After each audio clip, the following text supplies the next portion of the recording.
I plan to turn up on set for the next one and just start saying lines and just see if anybody notices. I'm going to be in the queue for catering. I'm just be there like this. Steak kidney pie, please. Okay, you know what? It's so difficult. It's so hard. It's just meant to just. You gotta watch it. Why are we doing press? Why are we doing this? And I read the book and I went, OMG, I've got to be in this. And that was it for me. It was a no-brainer. You'll never know the truth.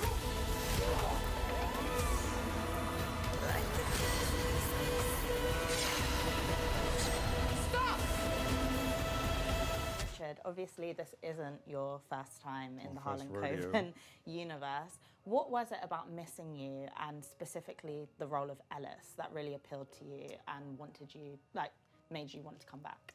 Very hard to answer that question without spilling the beans. But I've never played a police officer before, a cop. Being given a role or taking on a role of authority was appealing to me, and also knowing where the story went and the sort of secrets that this man has to keep buried was. I just thought that little pressure cooker was going to be interesting and exciting.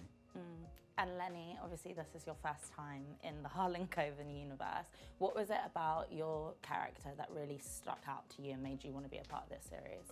Well, Nicholas Schindler from Key Street rang me and said, there's this guy and you should read the book. And I read the book and I went, OMG, I've got to be in this. And that was it for me. It was a no-brainer. Harlan Coben is a master of those hooky, triggery, shocking, thrilling reversals. It's sort of several a chapter, right? And I just thought, this is a great world. I want to be in it. It's propulsive, it's energetic, it's exciting, it's shocking, it's tragic, it's all of those things. And with this one, there are moments of levity with my character that I bring to proceedings, which I thought that would be nice to play that. And the central relationship of a father and, well, one of the relationships is father and daughter, and giving lame advice and her rolling her eyeballs like my daughter does. So I thought that was a nice thing to relate to. So obviously we've only seen one episode out of 5. Kind of going in turns, what can you each tease about the journeys we're set to go on with each of your characters throughout the series? Without saying anything. It's a tough one. Roller coaster.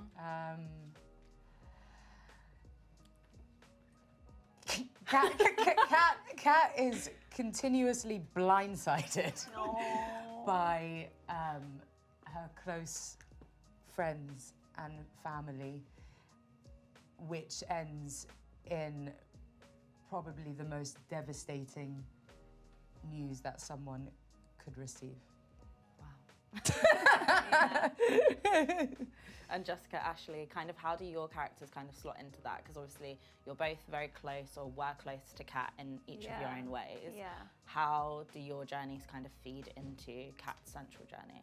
Kind of like going along with Kat's roller coaster and just trying to support her and pick up the pieces and just make sure she's all right, really. So yeah, but mainly for my journey. I know it's a bit different for... I can't answer this question. I know, it's because I only have one thing going on in this show, and it's the thing that I can't tell you about, do you know what I mean? So, but yeah, you know, I like what is there? Yeah, you can't speak. I mean, I'm attached to kind of what's going on with it. So, leave it there. And I know Harlan has previously said that this has been like the most emotional ending for him for one of his series. What were your reactions to that final episode? I haven't seen it yet. You mean when we read it or when you read seen it? When you read it. Oh. You're like, I haven't read that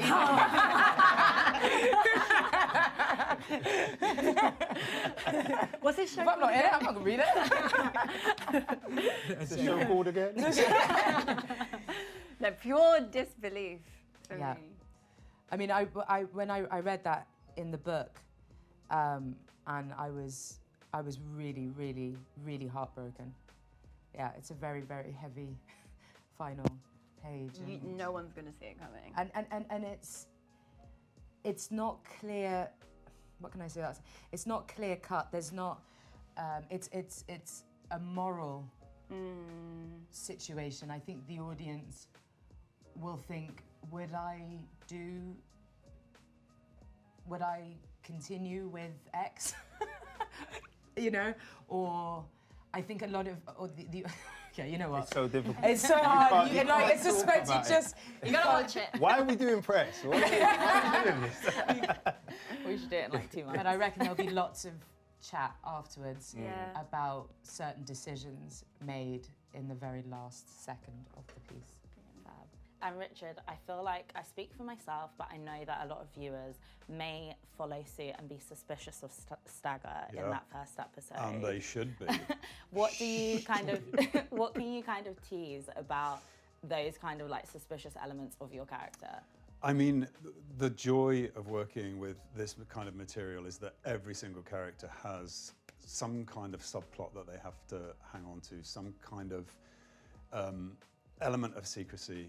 I think with Stagger, he's holding on to probably 11 years. I mean, he was a contemporary of Clint. They came up through the Force together. So in that first episode, when you realise what's happened to him, and you're seeing that effect in his daughter, who is now working with Stagger, you just know that there's something going on. I can't tell you what it is, but it is that classic thing of building up this sort of pressure cooker plot, and it is literally like a door opening at the end where you're going to find out the truth, and that truth is going to hit you in the face. And I know that obviously earlier Harlan said that for him this was one of the most emotional endings to a series he's found, and that he actually cried. What were both of your reactions to the ending of this series? Really? Oh my God! Yeah, it was very much OMG, Yeah. WTF, as far as I'm concerned. It was like, what? It was like that. And it was, of course, wanting to be an actor and dramatic actor, this is the kind of role you want. You want roles that evoke emotion. So for me, it was a very, I have to talk very carefully, but it was a wonderful journey to meet this person and to be presented with the kaleidoscopic nature of his personality. Love that. And Richard, how did the finale of Missing You kind of compare to those previous Harlan Coben series that you've been a part of? I mean, this one doesn't disappoint, but I think what's really different about this one is that because you've sort of fallen in love with Kat Donovan as a person, aside from what she does for a living, you care so deeply about her that what she is going to find out about, you know, the secrets that have been buried. That's why I think that, you know, everyone is very emotional at the end, because it's, like I say, without spoiling it, you don't want this to happen to a person like that. And I feel like that about Ros. I'm like, I don't want you to have to face this, but you're going to have to.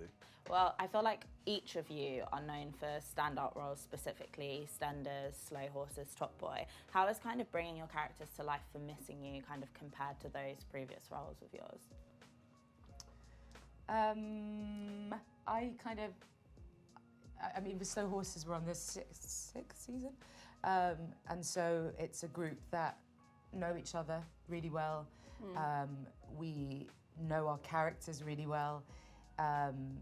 And there's a shorthand between all of us, and it's just a really dreamy job. And what's so exciting about this one is it's a new journey, and you get to work with actors that you've never worked with before. And so it's exciting, and you don't know what this is going to be. I know what Slow Horses is going to be, well, I hope. But you know, I think I have a roundabout view of it. So this is new and fresh and full of promise. Yeah, I agree. Yeah. So And what kind of made you all want to be a part of this series? What kind of stood out to you about your characters or the story that really made you want to be part of Missing You? Yeah, I'm always, for me personally, I'm always trying to find something in characters that I've never had to explore before. So Josh was definitely that for me, especially just coming off Top Boy. It was like the complete opposite. You know, he's a good guy, you know, in many ways. or is he? He's a good guy. He's a good guy. He's a good guy. He means well. He means well. His intentions are pure, you know. Yeah, And that appealed to me a lot as well. Yeah, I think just you know, the Harlan Coben world is, you know, is its own world, and to to be able to be a part of that is just really epic and cool. I said when we had the screening that I actually, this was first brought to my attention like maybe a week after I'd watched For Me Once. And at the end of that, I was like, oh my God, this is a good gig. Like, I would love to be involved in something like this. I think this is really cool. And yeah, it happened. And so it just felt like, well, I've asked for it and now I've got it, I've received it. And it was really awesome. Like being with all of these guys, being in Manchester as well was lovely, spending time there. Yeah, it was just, yeah, I feel really proud to be part of this world. And I guess finally, Rosalind, how's it felt knowing that you're leading such a series that everyone's going to be speaking about? Yeah. Oh, baby. I'm really proud of all of us and what we've achieved, and yeah, of course you've got your natural reservations, and you know we're human at the end of the day, and I'm aware I'm leading this, but it's been so nice to share the screen with you guys and Lenny and Rich, which made the whole process for me a lot easier and kinder, and you just hope that people like it, because you know, as actors, you and the whole team, you pour your heart into this, and there are days that there are days when I was crying, not as Kat, but where you're so desperate to get for this to make sense, and you care about your character and you care about the story, and you want this to always be rooted in truth, and it can be really overwhelming, and so you just always hope that it's appreciated in that way. Well, thank you all so much for your time today, and I can't wait to watch the rest of it. Thank you. And I guess in that vein as well, both of you are obviously playing, like, you're actually Roz's father, but obviously Richard Stagger is a father figure to Kat as well. What can you kind of tell me about how those individual relationships with Kat developed throughout the series? I think Ros made it really easy, actually. She's such a welcoming actor. She makes you feel like we're all going to do some good work here, so let's get into it. So she wants to quickly establish bonds with you so that it makes playing the scene easy. So we had a Zoom, we talked on set. She was incredibly open, and she made me, every time I was with her, I just felt like Clint, you know, and that's great. Anything that confirms your character and that makes you do this with your role is good, and Ros just made that happen for me. I don't know about you. Yeah, I mean, there's a line in the first episode when Stagger says, you don't want to be knocking on this door. So feeling that resistance and tension between two characters that really care about each other, and she is pushing at this door marked secrets, and he's trying to hold on to the handle and keep it locked from her. I mean, that's the relationship that they have. And when you put that between two people, you know, that he has stepped into a paternal role with her, you just, I don't know, that's very satisfying to play. And finally, if the opportunity were to ever arise for either of you to return to the Harlan Coben universe, what would you say? Richard, would you want to come back in another role? Absolutely. In fact, I plan to turn up on set for the next one and just start saying lines and just see if anybody notices. I'm going to be in the queue for catering. I'm going to be there like this, because steak kidney pie, please. And anybody got any sides you want me to look at?